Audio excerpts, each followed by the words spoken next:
What's happening in the overall economy right now is something that is just unprecedented that we've experienced, since the Great Depression. If anybody saw the economic news today, the country lost in May another 532,000 jobs. And, that's dramatic when you see us approaching, closer to 9% unemployment and possibly having unemployment that's somewhere approaching 10% next year.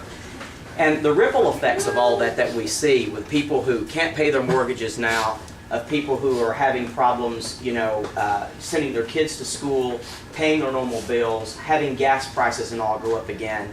As this joblessness continues to increase, all those problems just continue to get worse and worse. When you look at the economists overall, most economists don't believe that we're going to pull out of this recession until probably sometime in late 2010. And that takes me a little bit into the mortgage market. You look at delinquencies now, the Mortgage Bankers Association says that 12% of all mortgages in America are in some state of delinquency or foreclosure. That's amazing. And the single-family market, what is going on now, is just unprecedented. How many people have been referred to foreclosures or in the foreclosure process and losing their homes? Bankruptcies going through the roof.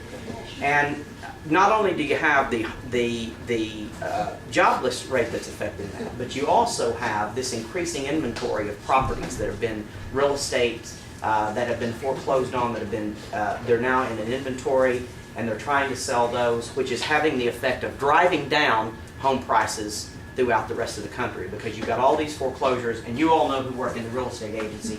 A foreclosed house on your block will pull down the value of your house faster than anything. So, these things are simply unprecedented in the economy.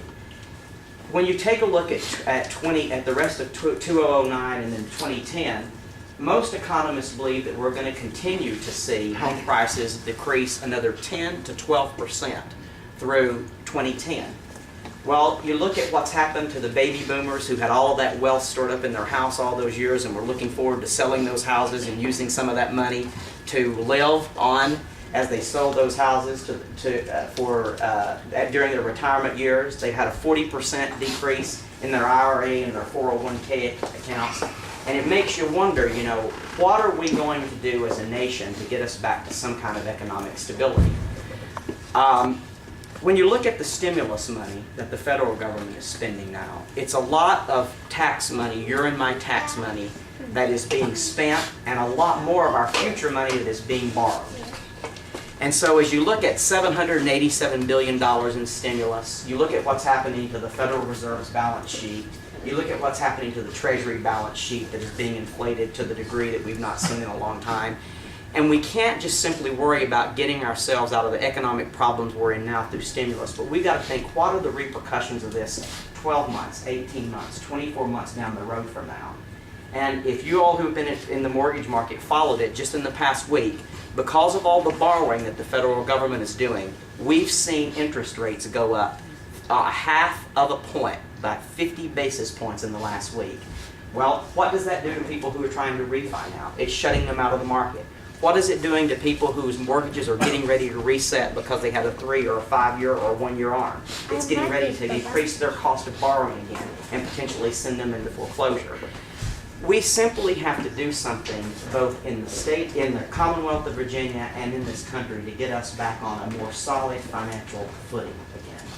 And we've got to have responsible government, people making responsible decisions about how our tax money is being spent, and people who are planning for our long-term future rather than just doing things to score political points. After the $787 billion is spent on a federal level, well, what do we think that's going to do for us here in Virginia? I don't know about you, but when I take a look at my Fairfax County taxes, they're not going down any this year. While the rest of families and everybody else are having to tighten their belts, I see the county government still spending the same and the state government still spending the same. If you're tired of things being the way they have been normally, if you're tired when you look around and you see some of the changes that are being made on the state level and the national level now, and those changes make you angry because you're wondering where your money's going to, who's going to be accountable to you, then elect some of us who are going to say, I'm going to stand up for you, I'm going to be accountable to you, I'm going to go down there and make a change. That's what we're all about, and that's why we're running this year.